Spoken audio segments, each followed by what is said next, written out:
And thank you to whomever started the recording of the meeting. That was probably Val, so thank you. You're welcome.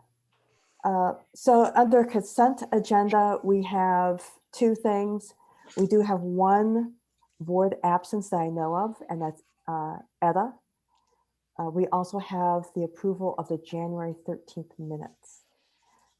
Do I hear a motion for those two items to approve the consent agenda? So moved. Ed, thank you. Do I hear a second? Second. Tim, thank you. All in favor, say aye. Aye. Aye. Any opposed? Any abstentions? Thank you. Christian, over to you for the Executive Director's report. Hi, everyone. Thank you so much for being here today. Thank you for your support and volunteer work with the library. The most important thing that I have to update you all on is that our libraries have been taking patrons in with reservations. They've been able to provide computer help. They've been able to deal with kids. Patrons have been able to browse the libraries. I've been out to most of the branches. I've been going out to a couple of branches a day, as has Dawn, as have a lot of our leadership, to make sure that people are getting what they need or feeling like they're getting what they need. It's been wonderful to see patrons back in the library. It's been really exciting. I know that staff are starting to have those experiences again, and hopefully as that goes on, their comfort levels will go up and our patrons' comfort levels will go up. And that's just very, very exciting news for us. It's been 11 months. It's been 11 months since we've been able to host patrons inside our doors, and this is a big step for us. So that's been my biggest report. I mean, there's some ongoing work happening at Mundy. We've been very much on top of the HVAC there. Fortunately, we have Tony Williams, who's a very talented facilities guy, custodial facilities guy. He's been very much on top of this. I know he's checking in on it regularly. We're monitoring it quite closely.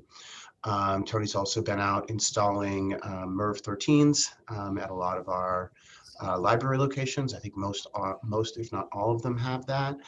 Val today was going out with some folks from the union delivering HV19, which is a slightly different iteration than an N90 or HV95, which is slightly different from an N95 mask, but it's a better quality mask, which we're very excited and appreciative that thank you, KN95. Thanks, Val. But these are great masks, and I think that staff are appreciative of that. And I also wanted to touch base on the John DeSocio Memorial Fund. I've been in contact with the people who were coordinating his fund. Seems like a great young man who died too soon. And it's $5,000. I've passed this over to Katie Hayduke, who is looking at this and will be looking at how best to match the celebration of this man's life with books and materials across across the city. Those are really the big highlights. I mean, getting the doors open has been very, very big for us. And I'm very happy to talk about that. But that, I would say, has been very much the focus of my work, certainly for the last 3 weeks, almost exclusively.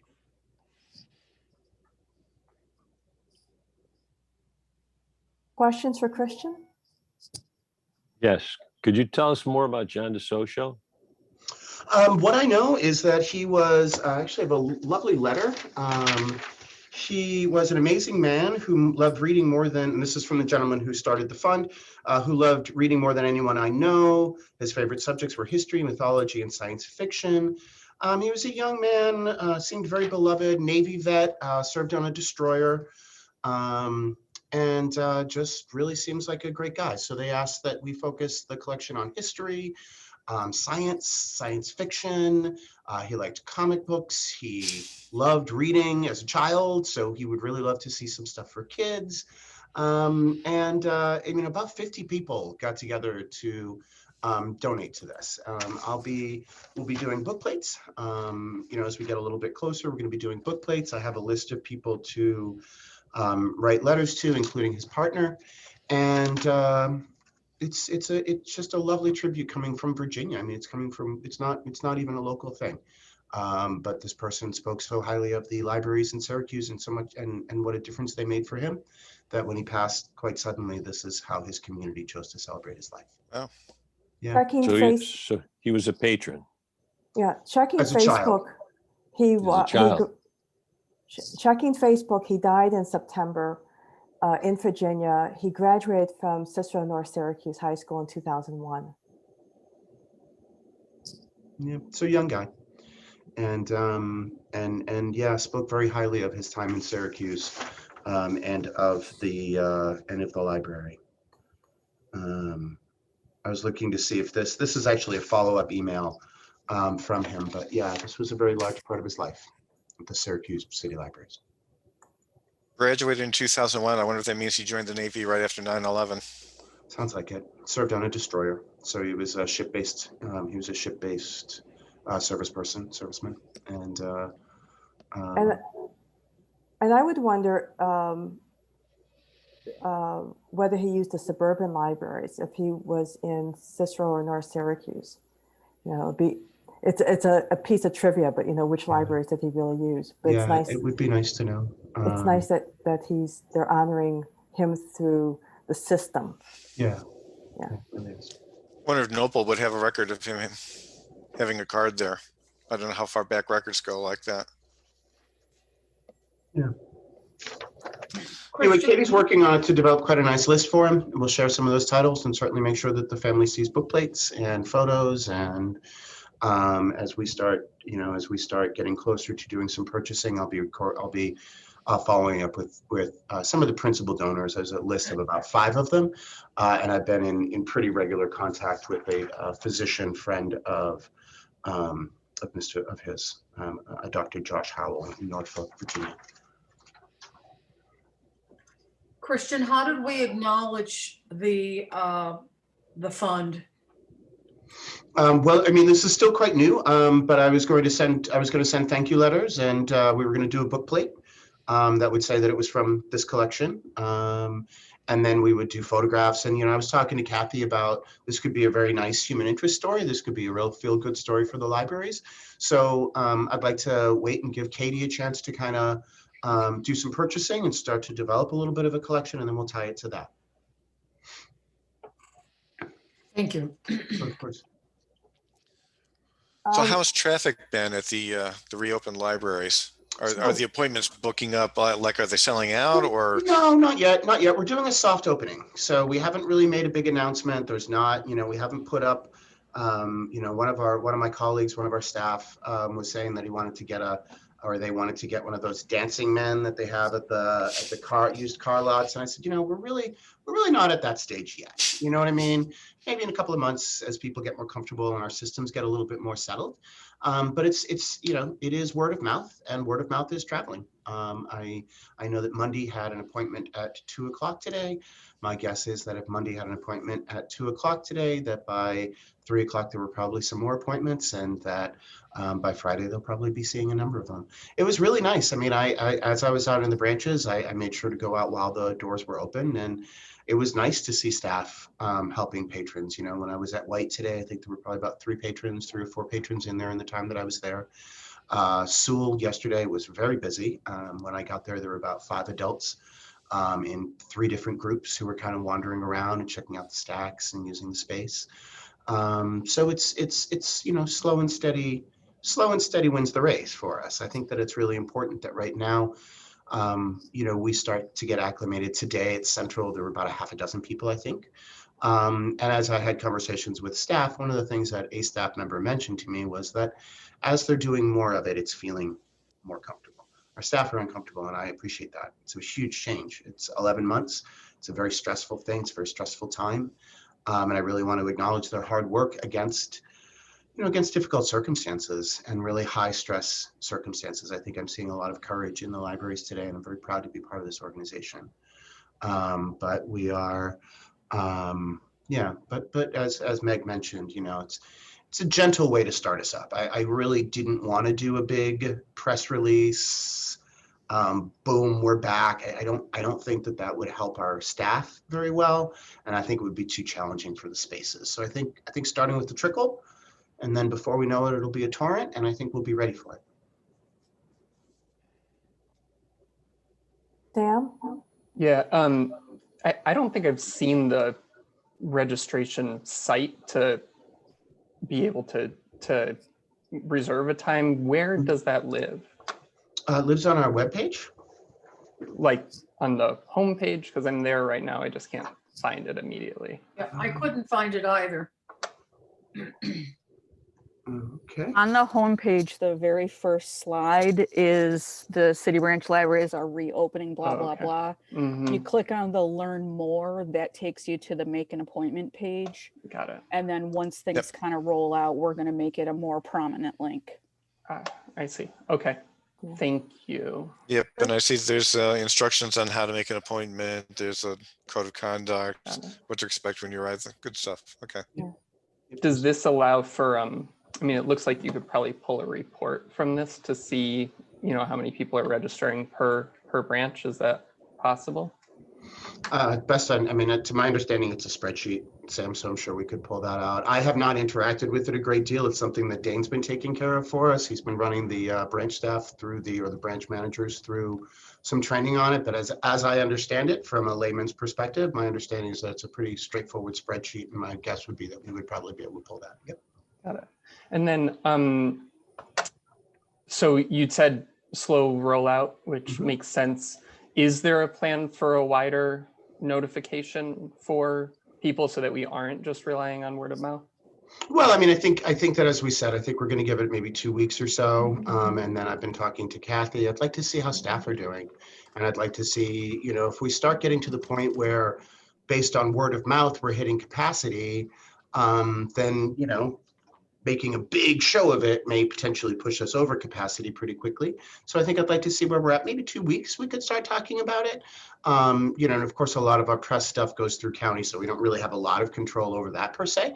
But I think that maybe 2, maybe 3 weeks, as staff get more comfortable, I could see us definitely doing more with our social media and just making it more prominent. Yeah, absolutely. And then last thing, you mentioned a couple of times just comfort level of staff, which is Yep. really important. Can you detail a little bit about where some of those stressors are? I mean, is it just not being used to being back to kind of semi-normal operations, or are there concerns about, kind of where things are how things are getting rolled out? I think there's a lot of concerns, and I think that a lot of them are very legitimate ones. People have not been having these kinds of interactions for 11 months, and people have not been doing this kind of work for a while, and we're all very cognizant of face-to-face interactions. We have some new protocols in place, which are, new ways of doing our business. I myself have never done reference, wearing a mask behind a shield. It's just not something that I've done before. And I haven't, my staff hasn't either. I think that masks were a big concern for people. And I think that the improvement in the quality of masks makes a difference.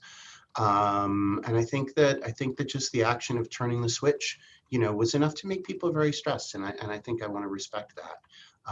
We've all been very insular, we've all been very in our homes. And it's the fear, of course, is that they will get something from the patron or they will give something to the patron. And a lot of librarians are very worried about that. And I think they have a right to be. Having said that, I think people are moving. I think people are moving through. I think people are engaged and enjoying interacting with their patrons again and feeling that connection. And I think as people get more comfortable with some of the protocols and some of the PPE that we have in place, I think their comfort level will go up. New masks, having them moved to the 13 level. I think these things are allaying some concerns and making the space feel a little safer. It's a different kind of space management. It's a very different kind of approach even than we're all used to. My colleague librarians in the call here will attest that, for our entire career, certainly for the 2 decades I've been in librarianship, we're really just trying to pull them in. And to go to a sense that maybe having a whole bunch of patrons in your library, might be unsafe is a very challenging step for people to take. And I think they're working through it, and I think people are being very courageous. And sorry, just a couple more things, then I'll Sure, shut of up. course. If there are staff that do not feel comfortable being back because they have a health issue that they're concerned about, or a family member does, are there procedures or any kind of solutions around that? Are they allowed to stay home at this point, or are they being asked to come in despite that? Well, staff who have significant medical issues and would need medical leave or something like that, of course, we're working with them on that. A lot of our staff who have those conditions have already documented that and have already been in that process. It's a challenging thing, Sam. A lot of people are nervous, and the people who have significant comorbidities and that kind of stuff, we've really kind of uncovered that already up to this process. And it's very challenging to, say that some staff have to do things that they consider different, dangerous or difficult, and other staff, don't. So trying to chart that course in a manner that's fair, and also in a manner that is, in compliance with our contract with the union, has certainly been a process. And we're trying to make accommodations, but it's hard to make accommodations to everybody, you know what I mean? Because it quickly becomes that. When it comes to issues of documentation and that kind of stuff, as I say, Sam, a lot of that's already revealed itself. And I'm certainly very open to those conversations. And I want to make sure that our staff are receiving the support that they can in order to do that. But to answer your question, no, if somebody says like my partner is high risk, or I live with my parents, I don't really have a way of pulling them off the line without then having, we're at 45 staff, and that that can potentially domino very quickly. So we're trying to be very respectful, but we don't really have a way to kind of sidetrack folks into another series of work for that, unfortunately. And then last thing, so I know just getting back to the word of mouth discussion, I know part of the reopening plan, part of the justification was, let's get people who absolutely need internet access for schools, whatever, to come in. So the registration form is online, and I think that you can call in as well. Do we have a way of monitoring, like, are the people that are in most need of in-person library services actually getting them based on the way that we're doing reopening? I know a lot of times word of mouth is good because it's a slow rollout, but it also can be totally biased if there are people who aren't coming from the communities that we're concerned about, aren't hearing it. Yeah, Sam, well, I mean, absolutely. And trying to find out how we serve the people who need the libraries the most is absolutely one of the big, it's one of the big games, right? It's one of the things that we're trying to do. My staff can take on the fly reservations. If you do a walk up and there's space, my staff can do a reservation, take your information, and just have you come into the library right then. If you have your kids with you, the same kind of thing. So we do have the option for walking up. I'm cognizant of the fact that the digital divide makes it so that somebody who doesn't have access to the internet can't then make a reservation. But we do have, the phone option, and we do have an in-person option as well. And I think that we will,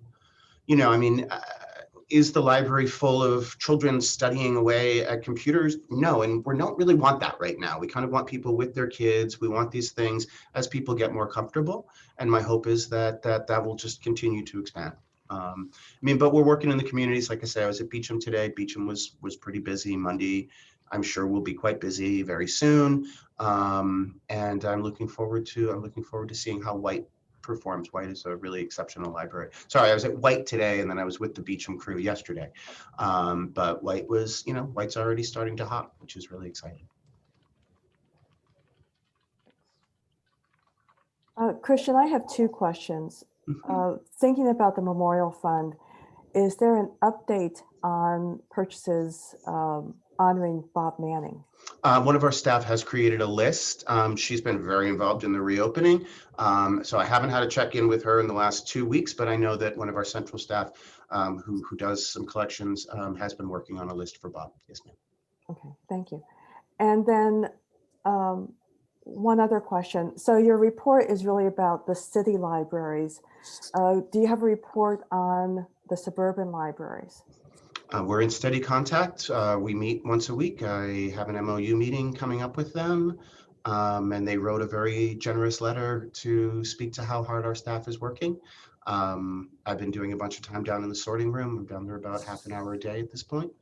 And that's the update. Many of our libraries have been closed and they're starting to reopen. Beeville, of course, I don't think ever really closed, but they are in the process of reopening now. And that's the case in a number of libraries. A number of libraries across the county are starting to reopen. And I think that a number of our colleagues who are in those libraries are quite happy that the Syracuse libraries, the city libraries, are able to start opening as well. I think we should remember when we say our libraries that really, we represent the entire county. And so just recognizing that not all of our libraries are open yet is important. Yep.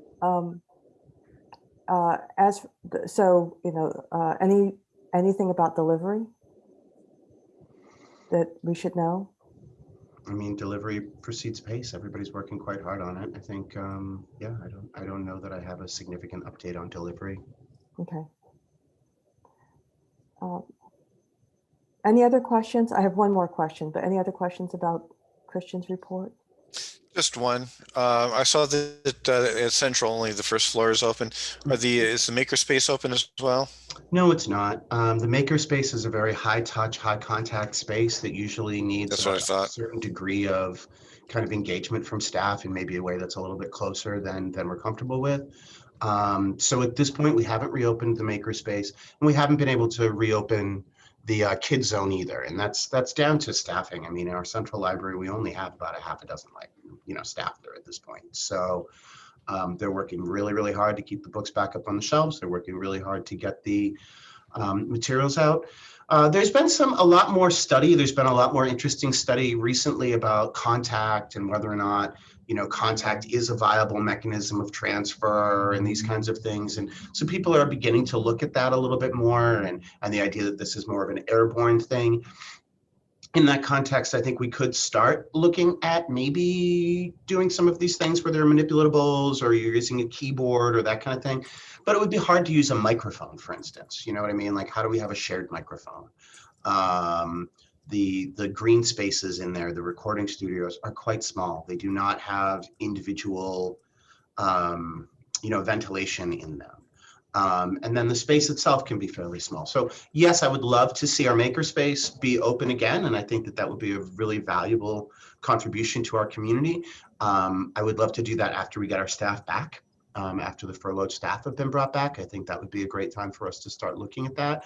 I would not be comfortable expanding to another space for my central staff to have to monitor. They're working really hard right now.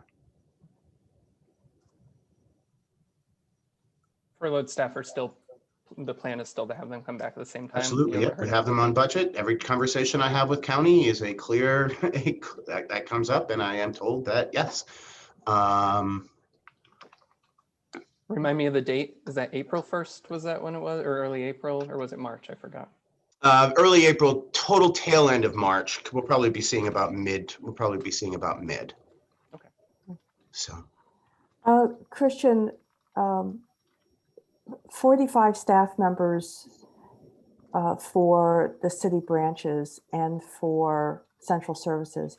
Is that down since November?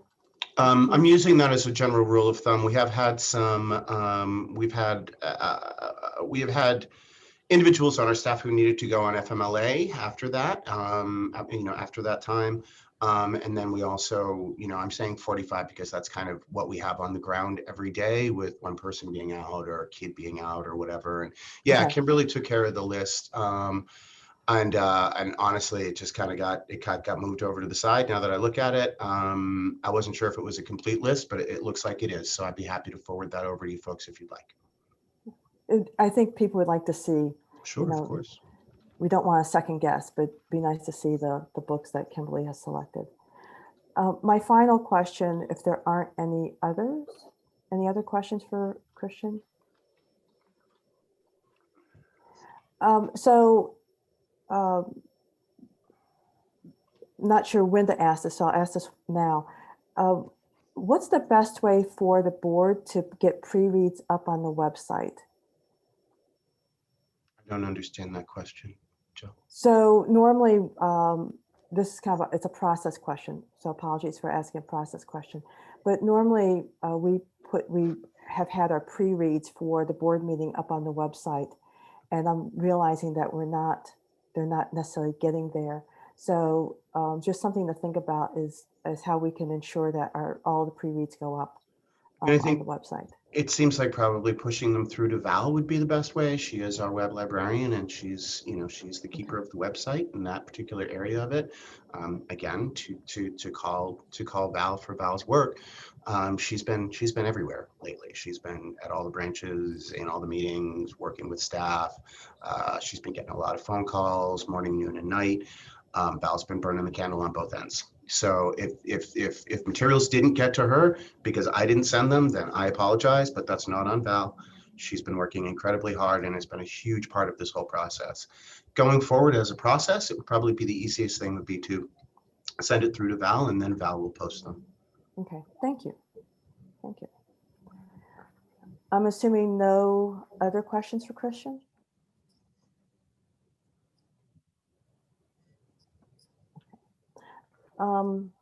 Sorry, let me look at the agenda for a second. Thank you, everyone. We don't have finance on the agenda. Is there anything that, do you want to cover that now?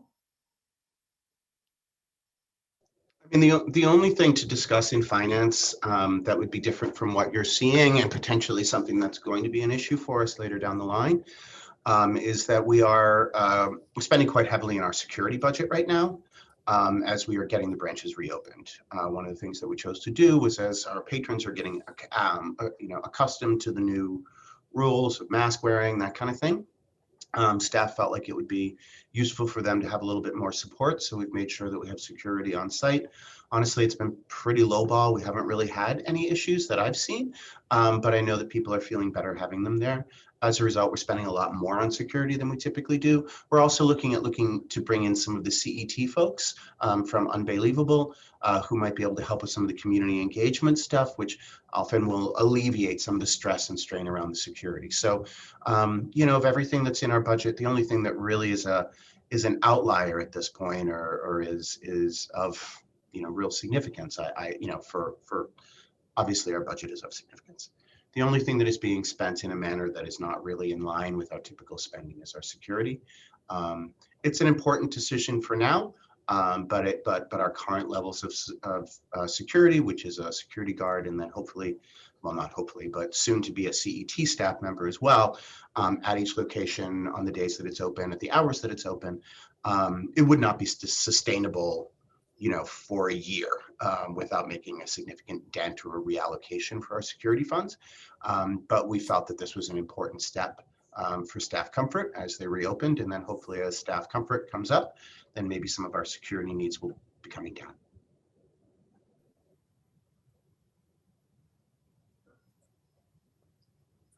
Thank you. And is that under professional services? I believe so. I would not try and guess what Mark's coding is, but my guess would be that yes, that's professional services. Yes. Any budget questions from anyone?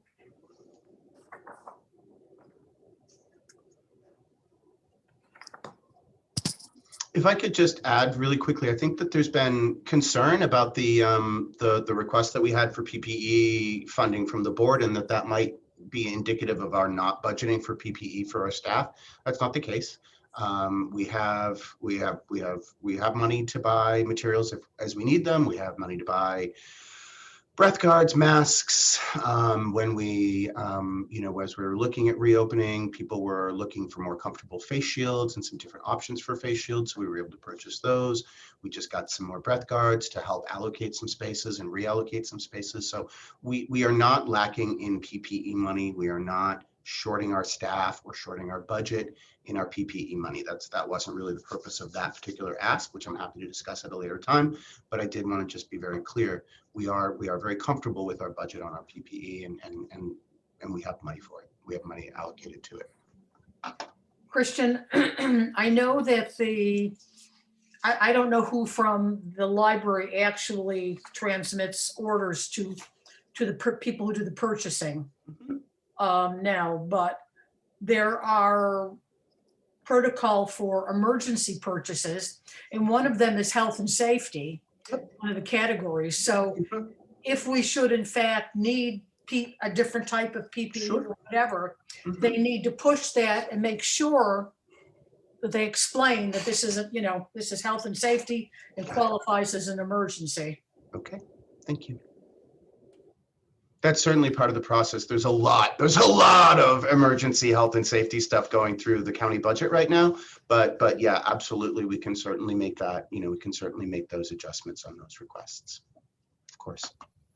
Are you saying that resolution is superfluous? So can we That hold you the resolution proposed? until we get to the resolution? Of course, excuse me, I'm sorry to interrupt. Ed? That's fine. Okay. So we're not voting ahead of ourselves. And we'll get to it in a moment.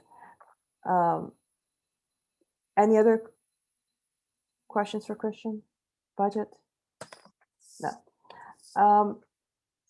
So my president's report, I don't think I probably need to go over anything. I'm part of the MOU meeting on Friday, thanks to Ed, who's been part of that group for quite a while. I'll be attending Library Advocacy Day, and in my report, I detail who I've signed up to meet with. We'll see what happens. Amanda Schiavoli is working on board training for us with Jerry Nichols. I know she's made some progress on that. And have met with Heidi Holtz from Stillwater Consulting, who's helping us with communications. And then the last one is I've started looking at software for board documentation, something that would become a digital board book and would also hopefully allow us to be more transparent in the materials that we make available to the community. I've looked at a couple library websites to see what they use. Albany Public, for example, uses board docs. And so there's options. I just say that because there's options out there. For those of you who have seen my report, if there are questions, I'd be happy to answer.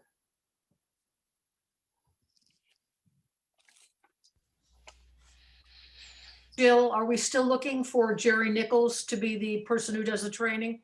Yes, yes. And we've already allocated funds for that. That was allocated almost 2 years ago at this point. We will not use as much as we allocated because it no longer will require travel. It'll be done through Zoom.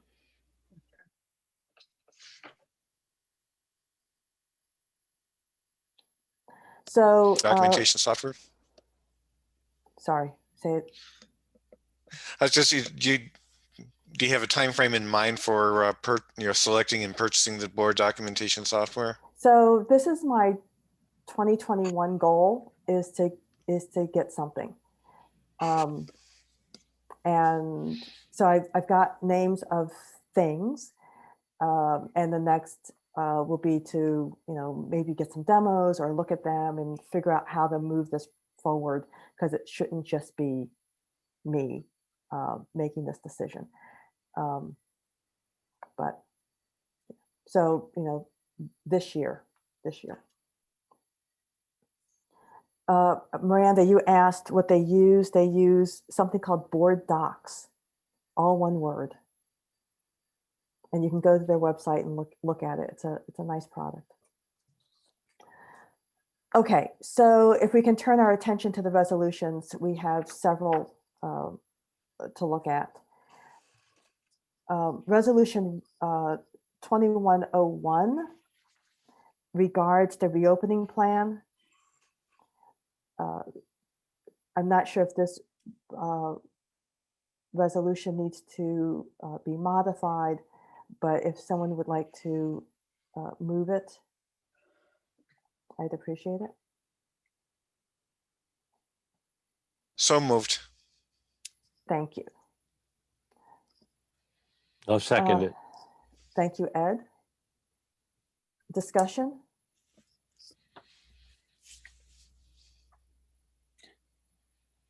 So this is, Just explain the further resolve. Do you expect this periodically, if things get of necessity changed, that it would come back? Is that what that says? It would come back to be a sort of endorsed? so this is text that Cole Adams has proposed for a similar document, that you adopt it and then you adopt the changes, because this is something that will change. And Christian has mentioned already, as he's been out at the branch libraries in Syracuse, seeing that there might be updates to the document.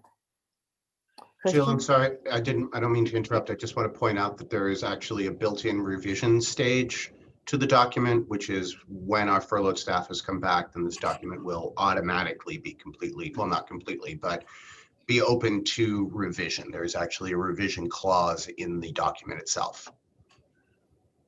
I would like to see, in addition to CDC and OSHA guidelines, that we also include whatever requirements there are from the county health department. That's all been, Marilyn, that's all in place. This document has been reviewed and approved by Dr. Gupta herself. Well, I know that, but it's talking about, it says you're authorized to update the reopening plan as needed, consistent with CDC and OSHA guidelines. I would like to see that to include the county health department. Any thoughts? Does the county health department follow the CDC and OSHA guidelines, or do they do something different? I honestly have no idea, Tim, but I Okay. think as a safety net, remembering that that's our money source is Onondaga County, I think that we should include them. I don't think it's onerous, so why doesn't somebody amend Tim, you moved it, so would you accept the amendment? I'll accept that amendment. Okay. you. Thank you. So I'm going to read the resolution as now amended, since everyone probably doesn't have it in front of them. Be it resolved that the OCPL Board of Trustees hereby adopts the reopening plan considered at this meeting of February 17th, 2021. And be it further resolved that to ensure the reopening plan is updated in a manner that is conducive to optimal operations of the library, the director is authorized to update the reopening plan as needed, consistent with CDC, OSHA, and county health guidelines, and shall present the current updated version then in effect at each subsequent meeting of the board to be reviewed and ratified by same. Call the question. Okay. So I will do roll call. Sam, We're voting. we're voting. Sorry. Okay. I'm going to vote against it. Marilyn, I'm abstaining.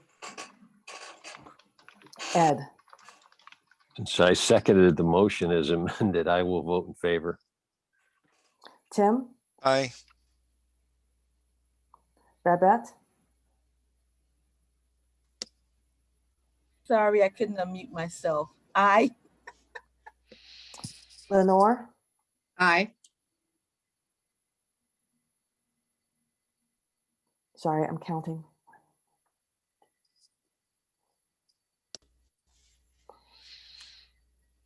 Did you vote? I haven't voted yet. I'm counting to see how many board members are here. I also abstain. So that's 4 yes, 1 no, 2 abstain. Does the motion pass? Yes. Motion Yes. passes. Didn't know if we needed a super majority like the Senate. Only for bonding and fun, spending millions. Resolution 2102, as written says, resolved that the OCPL Board of Trustees approves to allocate $2,500 in board funds to be used for emergency PPE for OCPL staff on an as-needed basis. My question earlier was this now superfluous based on what Christian had said about having adequate funding and adequate equipment? So And if not, I would offer an amendment, but go ahead, go ahead. can someone move it first so we can discuss it? So move. So Lenore, moved. thank you. Second, Second. Tim, thank you. Okay, so the question is whether this is needed or if it needs to be different. Christian, I believe you had your hand up. Yeah, I just wanted to say, you know, this is our staff will not, it's not a matter of staff not having PPE if this is not voted on. The purpose of this was to create what I'm calling an agility fund that, you know, as new technology comes out that we may need to respond to, or we may need to get these things quickly, that this would give us some flexibility. My goal is to not actually spend this money, but you know, as things come out, you know, mask technology has changed. I'm looking at some new masks to issue to staff. They're not cheap. They're like 20 bucks a pop. So can I find that in our budget? Yes. Is it more challenging to find that than it is to find replacements on the less expensive masks? Yes, it is. One of the things that was very popular was UV technology has been used, and UV technology has been incorporated into various HVAC systems. Maxwell has done it. Alyssa's done it at Maxwell, and there's a, you know, there's a variety of kind of opinions on it and where it is. But if we had the opportunity to avail ourselves of that kind of a technology, even as a starter, you know, even as a experiment, then that's what this money would be for.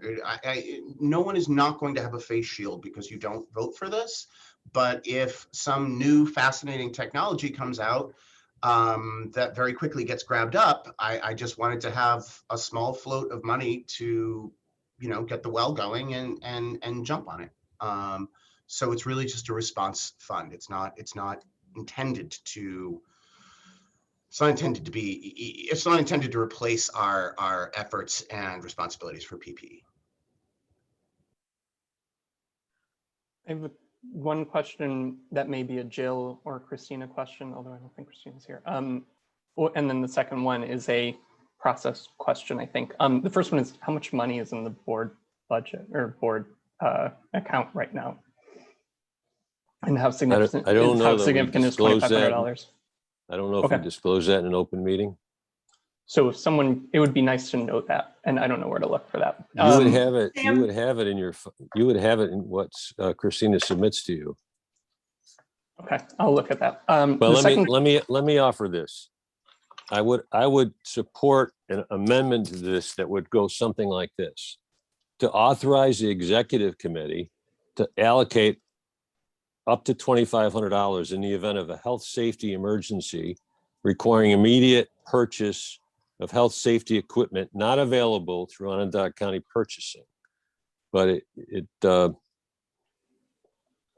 so I had a second question on this, I think. What are there rules around procurement where this is, I mean, is this like going around any official procurement rules that we would have to be aware of, or does that not matter if it's coming from dollars that we if have? it's board funds, it just needs to be something legal, you know. Okay.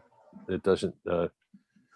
But it's hard for me to picture something that experimental or new out there that the county wouldn't want to support in the event of, if it's going to be promote health and safety of our staff. But I would offer this as an alternative or an amendment to that resolution, and it puts it on the executive committee.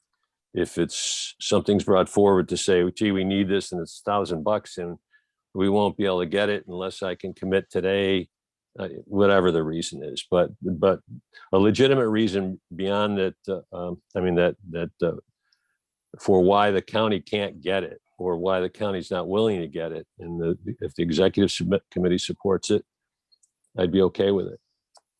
Sam, I answer to your first question is not how much the board has. It's how much is unrestricted funds for the board to use for this type of a purchase. I believe, and when I first saw this, this is an operating expense and the county should be responsible for it. The board should not get in the habit of covering what the county should be covering. Again, there are procedures for emergency purposes, and I've never not seen, of course, it's been a long time, but I've never not seen that was classified as an emergency not get approved within a 24-hour period. So, Well, and given That's- Ryan McMahon's commitment to COVID safety, I wouldn't think there'd be any hesitation. I'm exactly. not trying, for the record, I'm not trying to do an end run around county, and county has been extremely good to work with and has been good to us and very easy to work with in this purchasing process. So if this makes the board uncomfortable, then I have no problem, not. And nor am I trying to suggest the county has been unresponsive. That is not the case. County has been very responsive. This was an experiment. I'm not really super wedded to it. It was just the idea that this would give us some flexibility. Would you be comfortable, Christian, if something comes up and you find that within what you consider to be a reasonable time period, you can't get it through the county, that you would quickly approach us? Sure, Marilyn, of course. You'd be comfortable with that? Yeah, sure.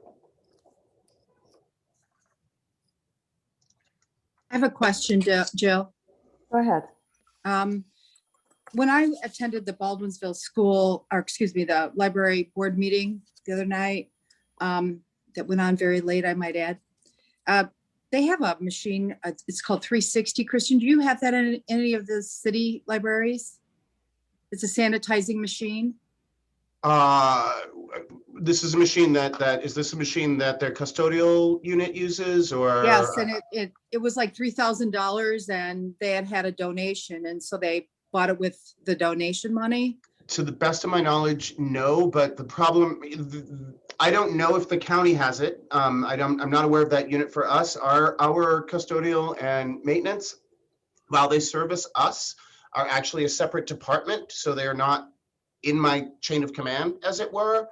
So I'm not sure if they have that machine, but if that's something that you'd like us to look into, I'd be happy to look into it for you. Well, I just wonder, in my capacity and in my role as executive officer for the two companies that I run, there is a pool of money that is discretionary that I can use with the approval of the president. And it's not unusual to have go-to funds for an executive officer to not be micromanaged to the degree that if something comes up that is needed, I have to trust that he's going to use his judgment as the executive director to do the right thing. That's what we've hired him to do. This is just how I feel. And even if this motion were to be modified with the approval of the president, rather than having to explain something to the whole executive committee, I mean, I think that is a great addition if you're nervous about what he's going to spend the money on. But $2,500 doesn't seem like a lot of money in the grand scheme of. I don't think it's anything to do with being, and from my vantage point, of being nervous about what he's going to spend it on. I think it's setting a precedent for the board to be using their funds for something that should be supplied by county. They should pay for the operating expenses. That's where my standpoint. Oh, what is it like to go through the county for expenditures? Is there a lot of red tape that you have to go through if you need something? It's a process, and at above a certain level, it becomes a more onerous process. We have a really great purchasing department, and we have not been left hanging by county. This is not a reflection on county. This is simply me trying to make something that I can pivot on. And if the board feels uncomfortable with it for any variety of reasons, what Marilyn was discussing, I have no problem. I have no problem getting Jill's approval. If people are more comfortable with it being the executive committee, that's perfectly fine too. Could that be a modification and a compromise? So that could be a compromise. The other thing is that Christian does have some discretionary funds, and I don't know if those funds could be applied towards this. I'm happy to defer to the will of the board, and it seems as if this is something that people are uncomfortable with, and I don't want to suggest, that we don't have PPE, or that the county is not responsive, or that, that the board doesn't have judgment or control or aspect over these things. So if this is something that people are having concerns about, I'm happy to not really go forward on it. It's not a necessity. It's so that we had a little bit of money as a contingency in case something experimental came out that we could pivot quickly on. Tim? Yeah, I absolutely agree that providing protective equipment is the county's job. My concern, actually, Lenore's question just sort of drove at this too, was how fast will they respond? If we find out that there's something significant that we only have a short window to access, will county purchasing be able to respond that quickly? I know that I don't know if it's the same department in the same area, but they don't act all that fast on our job openings when, back when we used to be able to fill them. So that makes me wonder how quickly they would turn around a request for equipment. If they can't do it quickly and we were faced with a short window like that, then maybe it makes sense to give Christian some discretionary cash to go out and get it. Maybe after consulting with Jill. I'm not a member of the executive committee anymore, so I don't want to speak for them as to whether or not they want to be involved. It would be faster if you could make one phone call instead of 3. Jim, you're talking in reference to filling positions. That's county personnel, and that's totally separate from purchasing. Okay. And purchasing in their guidelines has rules that they have to follow, but there are separate guidelines for what are considered to be emergency purchases. And there's 2 or 3 criteria, and one of them is health and safety. And I would think that anything regarding PPE would be considered health and safety and should be pushed through quickly.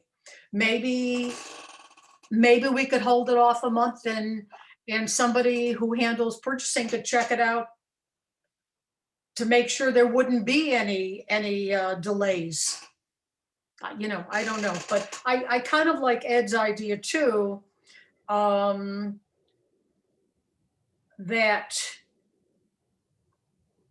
Well, no, I guess I don't. I think it's operating. I think it belongs with the county, and I stick with that. So, Christian, you had your hand up?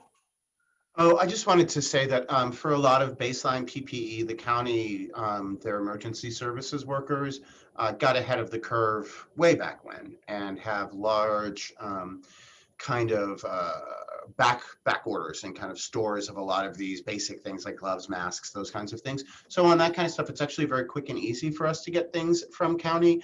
When it comes to stuff like breath guards, those kinds of things, we have to go to an outside vendor, and then that adds to that time a little bit. But I did want to just make sure that people realize that, down at the Civic Center, there's a huge section in the back that's full of pallets of every kind of PPE and stuff that you might need. That's where I pick up the materials for the testing stuff, and we see that stuff very regularly. People have worked very hard on that for county, and I don't want to imply otherwise. Do we just want to call the question, or do we want to amend?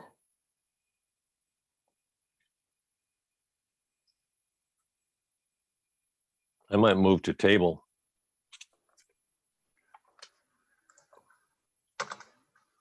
Do you want to do you mean to postpone?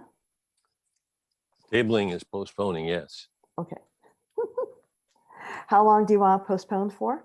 Well, we could revisit it again in 30 or 60 days when we meet again to see if there have been any of these experimental technologies come up that would be of interest that the county doesn't want to buy.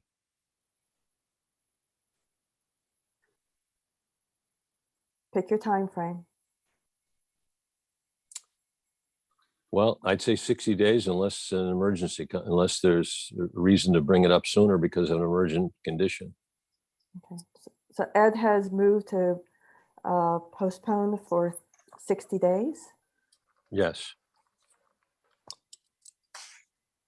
And during those 60 days, if we could at least monitor how quickly county purchasing is turning around our requests in this area, that would be good information to have. If it turns out they're turning around purchases within a day or two, then maybe we don't need to have this pivot fund. If it's taking longer than that, then maybe we do. So I think we should use it as a time to gather information. And Tim, does that mean that you just seconded? It does. Thank you. All in favor of postponing? I guess I should do a roll call. Lenore, Okay, fine. Marilyn? Marilyn, are you in favor of postponing? Oh, she's muted, but she said I yes. was muted because I'm Sam? coughing. Yes, I'm sorry. Sam, Yes. Ed, Yes. Tim, Yes. Babette? Yes. I'm also yes. Thank you.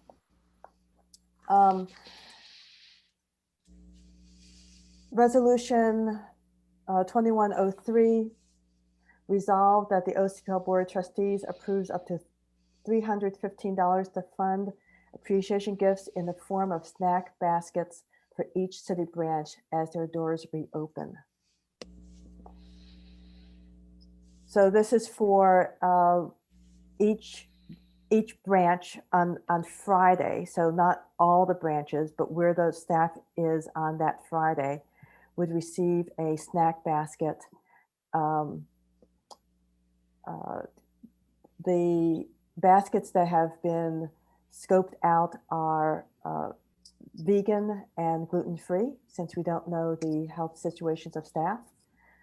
This would be one basket, 7 baskets total, several going to Central because of the number of staff there.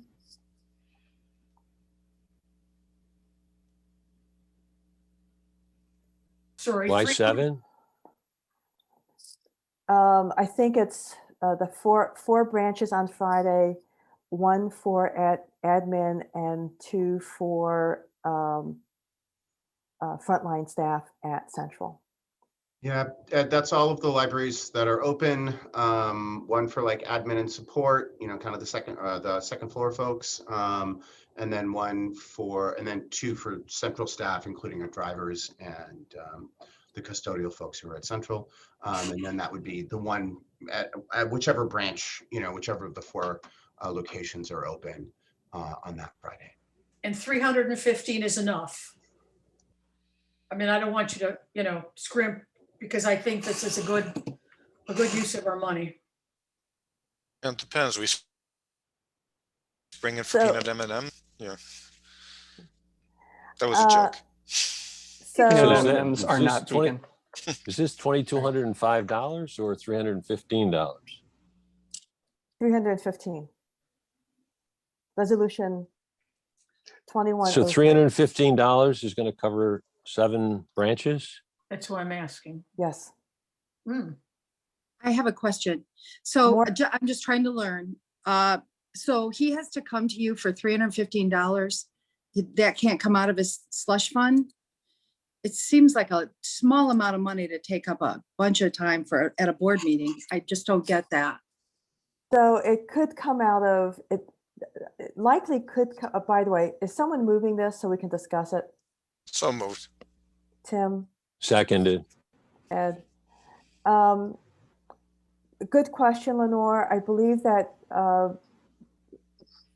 the director does have discretionary funds that probably could cover this. He's asking that come out of board funds. Jill and Lenore, just to speak to your point, this resolution and the one before it came out of a conversation which I had with Christina, the board treasurer. She and I were going over yearly expenses. We were going over the various memberships that the board has and the expenses that are the next thing that we'll be discussing, Christina asked me, what are things that the board could do to support staff during COVID? And I said, gift baskets and, a PP experimental fund. And So that's you don't where, want to take it out of your everyday budget or your budget that you do for the year because it's over and above what you typically would need money for. Is that it? honestly, I was just trying to give the board a vehicle to show appreciation to staff. Yeah, I don't know why. I Okay, think it's a great idea. And it's a great idea, but you should be able to do Lenore, that. this is something that could not come out of the county budget because that typically does not pay for food. So this would be appropriate from board funds. But my question is it enough? If you needed more, then let's take care of it now. I don't know where you came up with the 315. That's my question. That's would- actually the price of 7. Okay, It's from an Amazon account. If you guys wanted to do more or buy it multiple weeks or whatever, that would be great. But this will cover, Jill and I had a back and forth where I found a snack basket that would work. And that is kind of what the math comes out to for that. if you're happy with it, okay. Are we sending a message along with it, or are we just delivering a bunch of food? And then I guess the second thing is, given that eating indoors is one of the more dangerous things to do during COVID times, are we sure that we want to deliver a whole bunch of snacks to people to eat inside?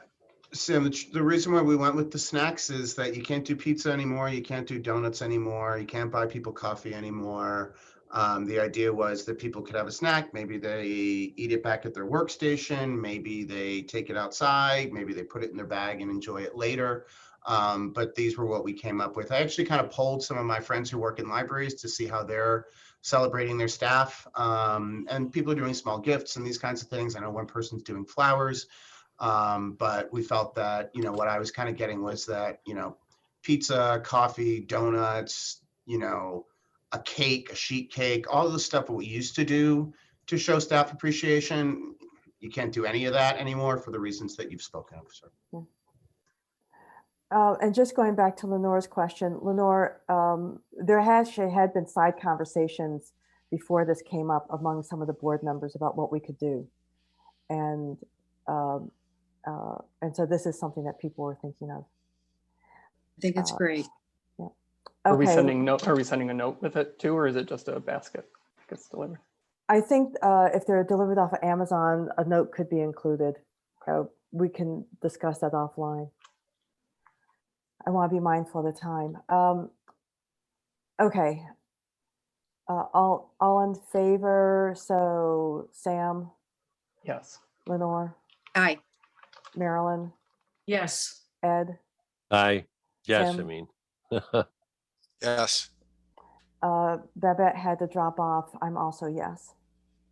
Thank you. Resolution 2104, resolved that the OCPL Board of Trustees approves the following expenditures from unrestricted board designated funds totaling $7,450. I'm not going to read the detail, but this is our NYLA membership, our membership to the Library Trustee Association, which is actually now a section of NYLA. The New York Alliance of Library Systems membership, Cathedral Square Neighborhood Association, New York Council of Nonprofits membership, money set aside for retirement and service awards, and money set aside for employee appreciation events. I'll move it. Thank you. Second, Just for the Second. record, this is not a new thing. We've done this yeah. routinely each year since yes. I've been on the board. Marilyn, I did you second? I second it, Lenore. Oh, Lenore did. Thank you.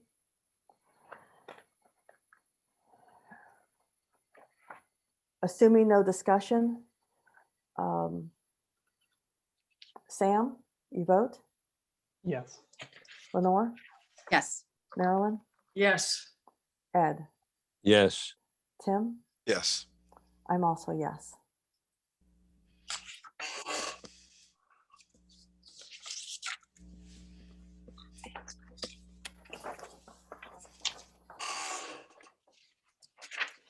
Resolution 2005, resolved Shouldn't that it the. be 2105? Oh, yeah, thank you. Please Resolution don't make 20 us relive 2020, Jill.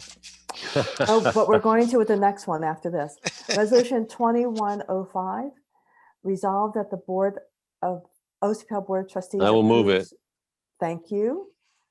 I'll second it. This is the receipt of the donation. So that was Ed and Marilyn. Yes. Allow us to vote. Sam, Yes. Lenore, Yes. Marilyn, Yes. Ed, Yes. Tim. Yes. I'm also yes. It moves. We have to take care of Resolution 2026, which is from last December. We postponed it for 2 months. And so looking at how we can kill this, I believe that someone needs to move that the motion be postponed indefinitely. I believe is the correct way to kill it. I don't think that we need Resolution 2026, although I guess I should say I'm speaking for myself. This was. I'll in- move it. I'll move to table it indefinitely. I'll second it. Thank you, Ed.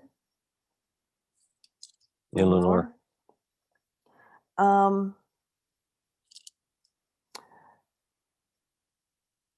Let us vote. Sam, Yes. Lenore, Yes. Marilyn. I believe she's a yes. I can't tell. Ed, Yes. Tim, Yes. I'm also yes. Thank you for approving that one and getting that one taken care of. Looking at the agenda, I know that Mandy was here. I don't know. Oh, she does have a systems report. I'm still here. I'll make it quick. Go right ahead. This is important. I don't know, Jill, if you shared it out with the board or I know Christian shared it out with our letter. I apologize. I'm a crier. I think there's a pool going out. If you know, get in that pool. If I cry, don't cry. But the member directors really wanted to show our support and our thank you for everything that the OCPL staff has done this crazy year and going forward, especially with the sheer amount of staff that they don't have. So I want to read this letter. I always start my letters with a quote. So the most important asset of any library goes home at night, the library staff. Fortunately, I wish it was my quote, but it's Timothy Healy, former president of New York Public Library. 2020 dealt so many blows to our libraries. We had to close our doors, learn how to work remotely, and provide services virtually to communities who needed us more than ever. Then add budget cuts, furloughs, and the uncertainty of when all this will end. And you have the unprecedented times we find ourselves in. We are now more than a month into 2021, and there is light at the end of the tunnel. This is the first time in many months that we feel we can take a deep collective breath. With that breath, we want to thank and recognize the outstanding effort by OCPL staff. At the time of great need, they stepped forward with flexibility, resiliency, and resolve. This allowed us to concentrate on offering services virtually and preparing for the time when we could reopen safely.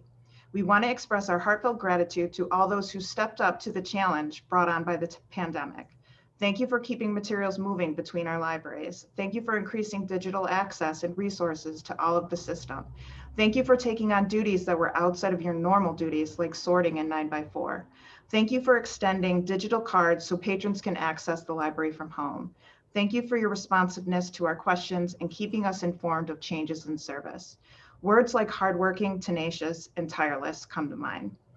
As you begin to reopen the city libraries, we would like to extend our best wishes. We understand the fear and trepidation of opening the doors to the public when a pandemic is still going on. You are not alone. We are in this together. The member libraries and their staff would like to emphasize that we are here to help in whatever way possible.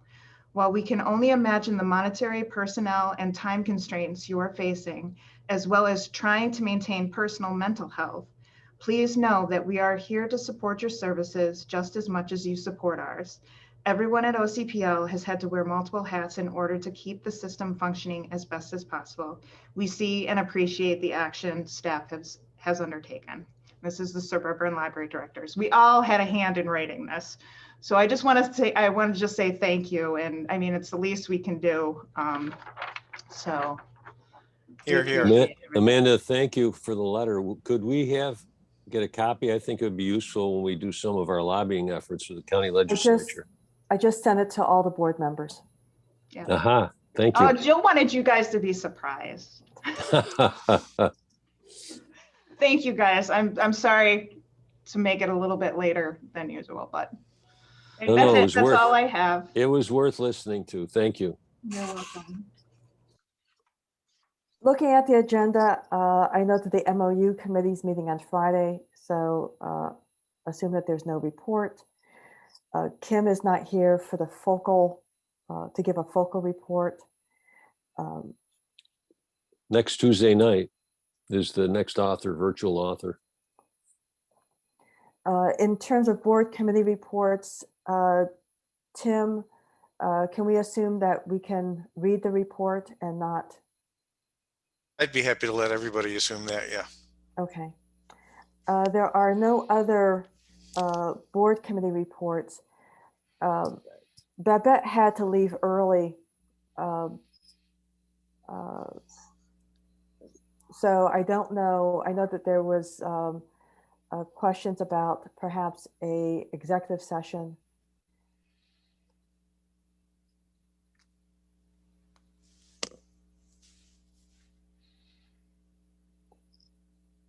Someone would have to move it. And I know that Babette had thought about doing that. I'm looking at the board on my screen, and I don't know what she planned on discussing. okay. I think we should defer till we have everybody. Okay. Any other business that we need to take care of?